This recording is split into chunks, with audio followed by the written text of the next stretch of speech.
right now we have the entrenched energy monopolies and cartels. You know, we have OPEC and we have the 7 sister oil companies that control all the oil and energy.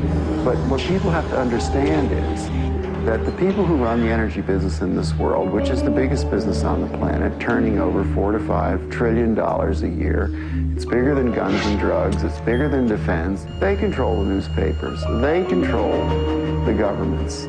But these companies are so big that they regulate the government, which regulates them. It's not free. Nothing is free. But cheap and efficient energy exchange is a viable concept. Now I say that everything in this universe is free energy.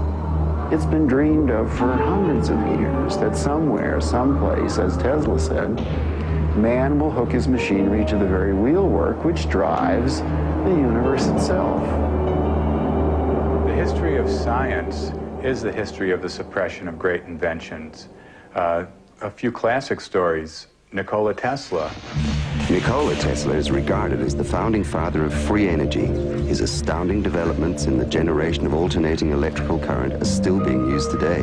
His most notorious project involved the transmission of wireless electricity into the atmosphere, which allowed for unlimited power to be freely accessed by everyone.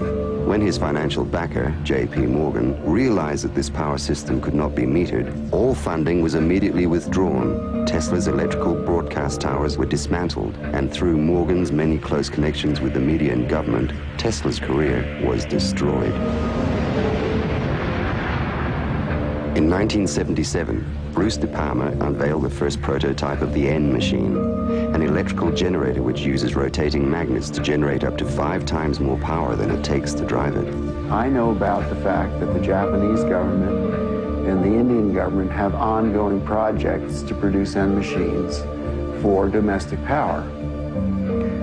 My partner is Paramahamsa Tiwari, who is the director of the Nuclear Power Corporation of India, which operates all the nuclear plants in India.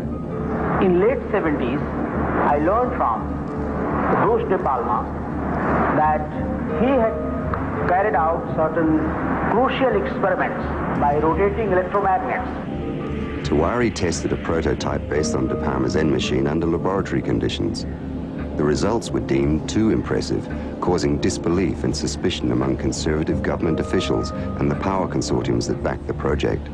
Tiwari was forced to abandon the project completely. It's a major breakthrough that will no doubt make motorists happy. And as Ralph Robinson explains, the Pentagon is also showing lots of interest in this project. U.S. inventor Stan Myers released his water-powered car engine in 1988. The Pentagon flew a lieutenant colonel in last week to look at Myers' invention. There's talk of possibly using it in the Star Wars defense program and to run Army tanks. Myers found it virtually impossible to secure financial backing after certain Pentagon officials paid him a visit. A number of similar inventions were developed and tested all around the world. My best friend was killed over this matter. There's a chap here, about 10 minutes away from here, driving. He has been running his car on water since 1986 with the government's permission, provided that he keeps his mouth shut. And with regular intervals, using his own words, they keep warning him to keep his mouth shut. One of our colleagues who have been running car on the water for the 10-year period now, he reckons that it's 26 times more powerful than petrol.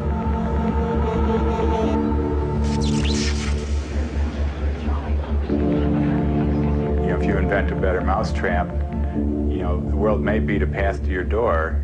If you invent a free energy machine, there'll be a path beat to your door, but you don't want those people there. One of the pivotal people that I encountered early in my career was Edgar Mitchell, the astronaut. Liftoff. Edgar J. Mitchell, an Apollo mission astronaut, founded the Noetics Institute in Southern California. The Institute's charter was supposedly to develop alternative energy systems by attracting inventors from all over the country. Mitchell became extremely interested in De Palma's N machine.